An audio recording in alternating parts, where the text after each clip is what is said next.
बिस्मिल्लाहिर्रहमानिर्रहीम। अस्सलाम वालेकुम नाजरीन, आप देख रहे हैं हमारी दुनिया टीवी शहजाद अहमद के साथ। नाजरीन, फरवरी 1799 को जनरल जॉर्ज हैरिस की रहनुमाई में 21,000 फौजियों ने वेलोर से मैसूर की जानिब कूच किया। 20 मार्च को अंबर के नज़दीक 16,000 फौजियों का एक दस्ता उनके साथ आ मिला। उसमें कमर के करीब जनरल स्टीवर्ट की कमान में 6,420 फौजियों का दस्ता भी शामिल हो गया था। इन सभी ने मिलकर टीपू सुल्तान के सरंगापटम के किले पर चढ़ाई कर दी थी।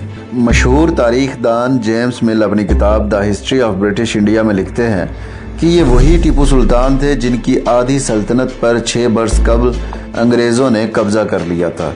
उनके पास जो ज़मीन बची थी उससे उन्हें सालाना 1 करोड़ रुपए से थोड़ी ज़्यादा आमदनी होती थी, जबकि उस वक्त इंडिया में अंग्रेज़ों को मिलने वाला कुल ज़र मुबादला 90 लाख पाउंड या 9 करोड़ रुपए था। आहिस्ता आहिस्ता उन्होंने सरंगापटम के किले को घेर लिया और 3 मई 1799 को तोपों से हमला करके उसकी सदर दीवार में सुराख कर दिया। वीडियो की तफसील में जाने से पहले गुजारिश करता चलूं कि हमारे चैनल को सब्सक्राइब कर लीजिए और बेल आइकन को प्रेस कर लीजिए। कमेंट बॉक्स में इस्लाम जिंदाबाद लाजमी कमेंट करें।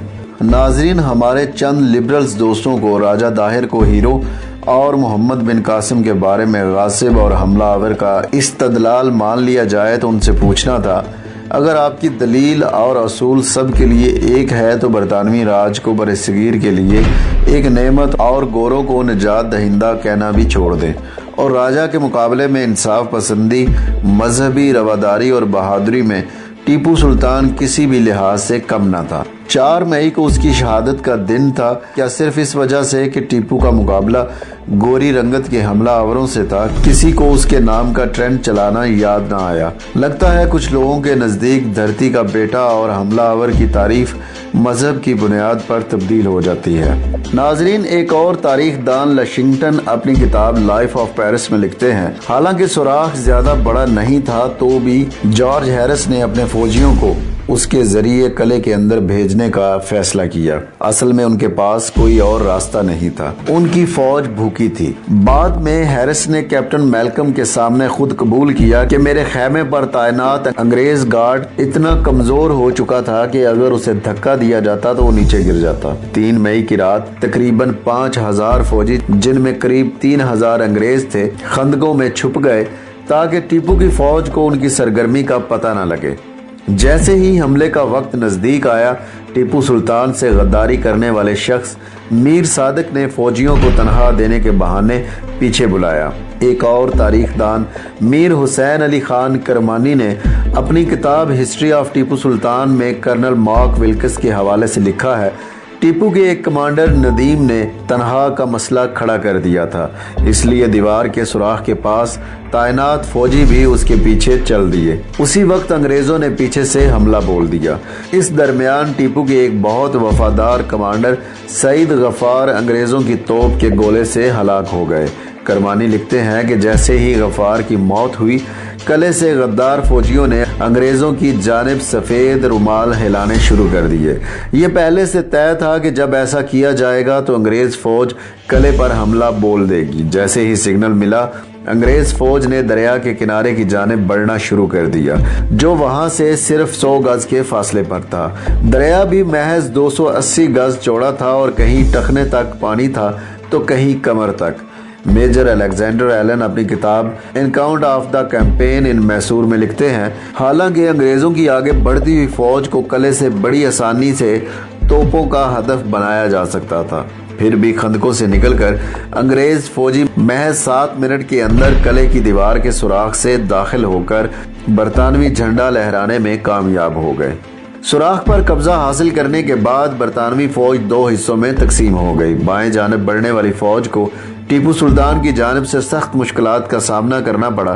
टीपू की फौज के साथ दस्त बदस्त मुकाबले में उस दस्ते की रहनुमाई करने वाले कर्नल की कलाई पर तलवार से गहरा जख्म लगा। उसके बाद कालिम के दस्ते को आगे बढ़ने से रोकने में टीपू के फौजी कामयाब रहे। टीपू सुल्तान अपनी फौज की हिम्मत बंधाने खुद जंग में शामिल हो चुके थे। 4 मई की सुबह टीपू ने अपने घोड़े पर सवार होकर किले की दीवार में होने वाले सुराख का मुआयना किया और उसकी मरम्मत का हुक्म दिया। उसके बाद वो गुस्ल के लिए चले गए। करमानी लिखते हैं कि सुबह ही उनके नजूमी ने आगाह कर दिया था कि वो दिन उनके लिए अच्छा नहीं है, इसलिए शाम तक उन्हें अपनी फौज के साथ ही रहना चाहिए। गुस्ल के बाद टीपू ने गरीबों में पैसे बांटे। चीना पटना के एक पुजारी को उन्होंने एक हाथी, तिल का एक बोरा और 200 रुपए दिए। दीगर ब्राह्मणों को टीपू ने काली बकरी, काले कपड़ों से बनी एक पोशाक और 90 रुपए के अलावा तेल से भरा एक बर्तन भी दिया। इससे कबल उन्होंने लोहे के बर्तन में रखे हुए तेल में अपना साया देखा। उनके नजूमी ने बताया था कि ऐसा करने से उन पर आने वाली मुसीबत टल जाएगी।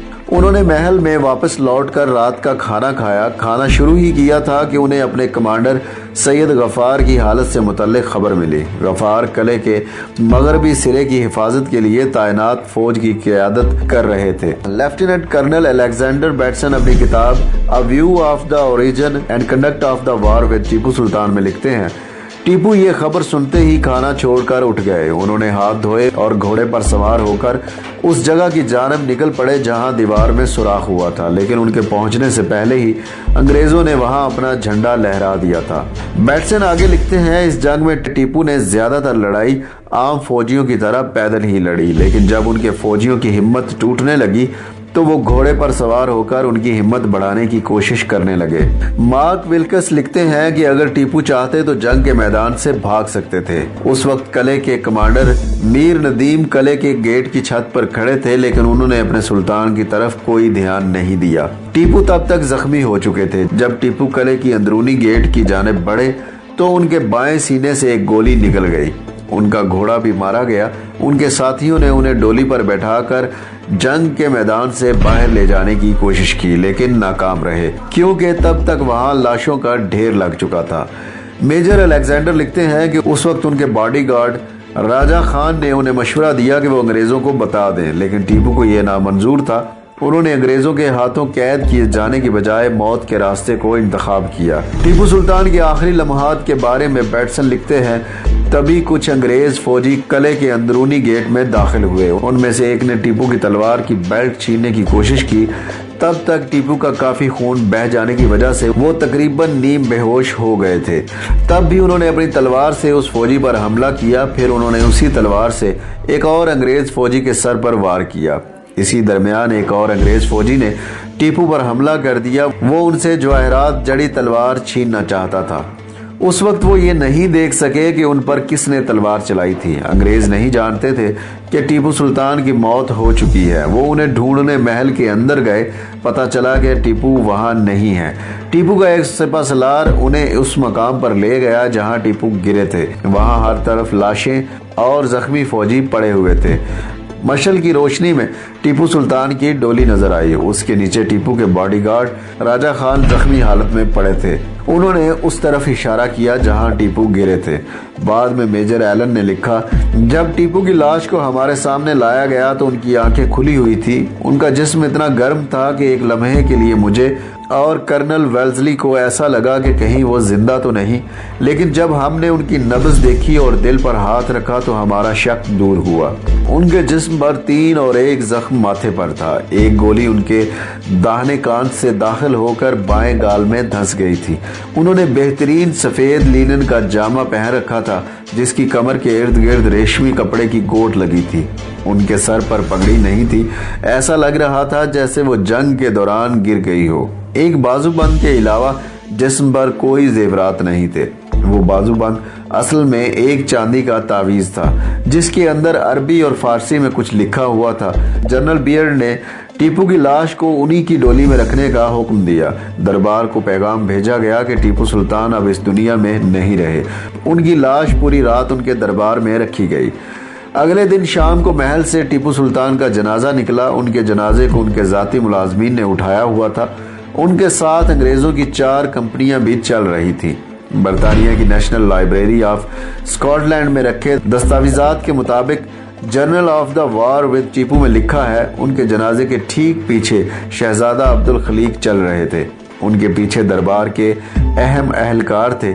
जिन सड़कों से जनाजा गुजरा उनके दोनों तरफ भीड़ थी। लोग जमीन पर लेटकर जनाजे को खराजे अकीदत पेश कर रहे थे।